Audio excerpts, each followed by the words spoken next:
안녕하세요. 1월입니다. 명암도색이라고 들어보셨죠? 이 영상은 제가 주로 사용하는 명암도색을 소개하면서 어떻게 도색하는지 간략하게 만들어 봤습니다.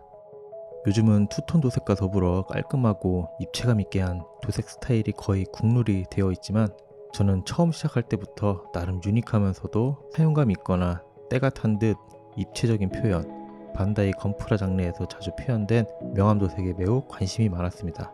당시 이론적인 부분만 습득한 후 이것저것 테스트하다가 겨우 완성한 게 이 MG 6전형 건담입니다.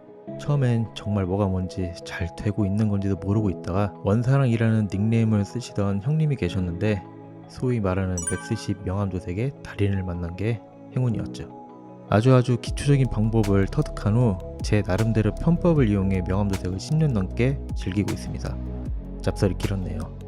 명암도색 관련해 간단하게 표현하는 방법 중 검정 라인을 그려 그 위에 색을 입혀 표현하는 방법도 있습니다만 제가 좋아하는 취향이 아니다 보니 조금 힘들고 번거롭더라도 맥스시 도색법에서 살짝 더 편법을 이용한 방법으로 도색하고 있습니다. 지금부터 저의 편법에 담긴 명암도색은 흰색 파츠 기준으로 설명됩니다. 제가 알려드리는 방법이 정답일 수도, 잘못되어 있을 수도, 틀렸을 수도, 너무 어렵거나 쉬운 간편한 방법일 수 있습니다. 혹시나 잘못된 정보가 있거나 다른 좋은 방법이 있다면 꼭 댓글로 의견 부탁드리겠습니다. 우선 화이트에도 종류가 있습니다. 제가 주로 사용하는 화이트는 군제 슈퍼 화이트, 가이아노츠 스틸 화이트를 주로 사용합니다.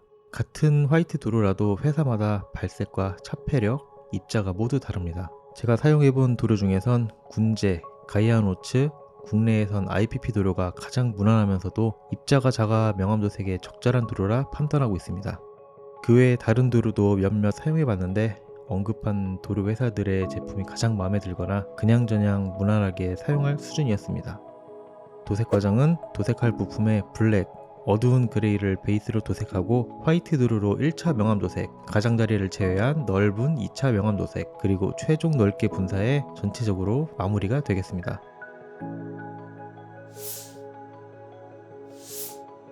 우선 본래 색이 올라가야 할 색상, 지금 같은 경우 화이트 도료와 신너 비율이 중요합니다. 신너 비율이 낮으면 도료가 걸쭉하게 되어 입자가 거칠어지고 신너 비율을 너무 높이면 도료가 묽어 입자가 안개처럼 부드러워지지만 부품에 안착이 안되고 에어압에 도료가 밀릴 수 있습니다. 저는 명암이 자연스럽고 은은하게 남는 표현을 좋아하다 보니 신너 비율을 최소 1대 1.5로 합니다.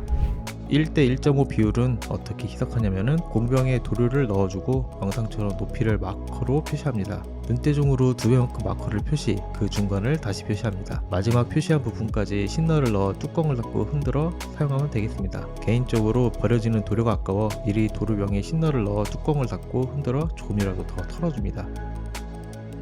베이스 컬러인 블랙을 뿌려줍니다. 블랙이나 어두운 그레이도 상관없습니다. 여기서 명암 표현이 잘 되는 부품은 각이 많은 부품이면 더욱 좋습니다. 요즘엔 블랙 서페이서라는 제품이 있다 보니 한 번에 서페이서 블랙 색상을 작업할 수 있습니다. 혹시나 짙은 그레이 색상이 필요하다면 화이트 서페이서, 블랙 서페이서를 적당히 섞어주면 됩니다. 개인적으로 짙은 그레이 색상을 베이스로 할 때 화이트 명암 도색을 할 경우 좀 더 은은하게 표현되는 것 같습니다.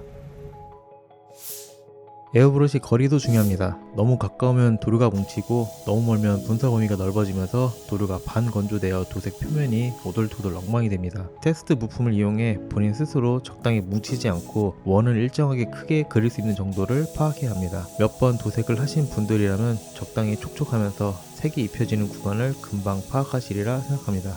에어브러시 선택도 중요합니다. 기본적으로 노즐이 0.3mm인 에어브러시를 주로 사용하고 RG급의 작은 부품을 도색하신다면 최소 0.2mm의 에어브러시를 선택해야 하지만 어디까지나 이 부분은 숙련도에 따라 다릅니다. 또한 여기서 장비빨도 있습니다. 10만원대 에어브러시 정도면 충분합니다.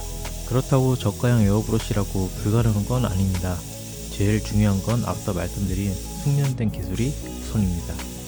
에어압은 보통 사용하시는 수준이면 충분합니다만 너무 세게 하시는 분이라면 아주 살짝 부족한가 싶은 정도로 낮춰주세요. 고급 에어브러쉬를 사용하게 되면 에어브러쉬에서 에어압을 조절할 수 있습니다.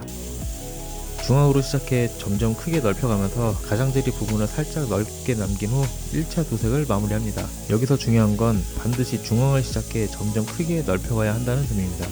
차폐력이 낮은 일반 화이트의 경우 중앙으로부터 시작하지 않으면 나중에 최종 균일한 화이트가 아닌 바둑이 마냥 얼룩이 생깁니다. 다만 요즘 유행인 가이아노츠 스틸 화이트나 그레이 계열의 화이트 혹은 밝은 그레이 색상의 도료라면 일반 화이트보다 차폐력이 높아 바둑이 현상이 거의 없긴 합니다. 그래도 이 규칙만 지켜주시면 절대 실패하지 않습니다. 일정 시간 건조가 끝난 부품에 아까와 같은 방법으로 2차 명암 도색을 합니다. 이번엔 좀 더 넓게 가장자리 부분을 살짝 남길 정도로 도색합니다. 이 방법을 2회 이상 반복하면 본래의 발색을 얻습니다.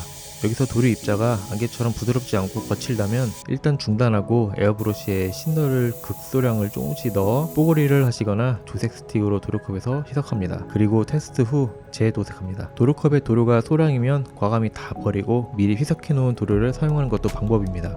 다시 일정 건조 시간 후 트리거를 좀 더 당겨 도료를 넓게 전체적으로 뿌려줍니다. 너무 많이 뿌리면 명암 표현이 사라질 수 있으니 확인하며 도색합니다. 당장 지금은 명암이 보이지 않아 살짝 당황하실 수 있지만 건조 시간이 지나면 확인할 수 있습니다.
최종 결과물입니다.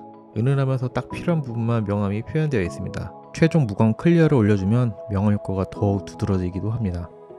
다른 컬러로 검정 명암을 표현하고 싶을 때는 위에 클리어 드로나 차폐력이 낮은 원색 컬러를 올리시면 됩니다. 어떠셨나요? 나름 쉽게 설명한다고 했는데 어떻게 도움이 되셨는지 잘 모르겠습니다. 대단한 기술은 아니지만 부분마다 반복 작업이다 보니 지루할 수 있습니다.